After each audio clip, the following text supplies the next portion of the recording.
নমস্কার বন্ধুরা, আমি আবারও চলে এসেছি আপনাদের মাঝে বর্ষি রান্নাঘরের পক্ষ থেকে নতুন একটি রেসিপি নিয়ে। আজকে আমি রান্না করব শিং মাছের ঝোল। কড়াইয়ে সাদা তেল দিয়েছি। তেলটা একটু গরম হয়ে গেলে মাছগুলো ছেড়ে দিব। আলতো হাতে মাছগুলো একটু নেড়ে দিব। মাছগুলো ভাজা হয়ে গেলে আমি সবগুলো তুলে নেব। একে একে সব মাছগুলো আমি ভেজে নেব। মাছ আমার সবগুলো ভাজা হয়ে গেছে। একই তেলের ভিতরে একটা শুকনো লঙ্কা, একটা তেজপাতা, গোটা জিরে দেব। কেটে রাখা আলু এবং পেঁয়াজ দিয়ে ভালো করে নেড়ে চেড়ে নিব। এর পর্যায়ে আমি ভাজা আলুগুলো সুন্দর করে ভেজে নিব।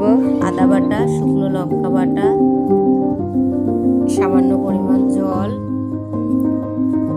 একটু হলুদ গুঁড়ো,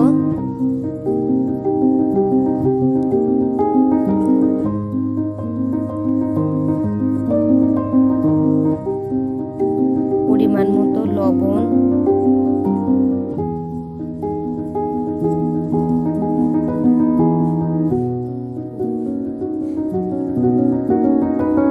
দিয়ে ভালো করে মশলাটা কষিয়ে নেব।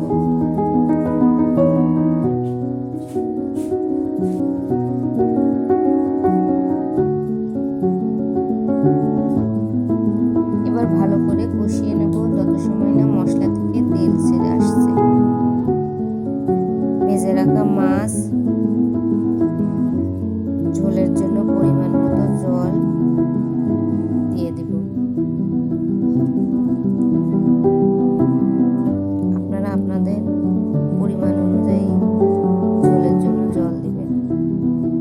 ঝোল ফুটে গেলে সামান্য পরিমাণ চিনি, গরম মশলা পেস্ট দিয়ে নামিয়ে নেব।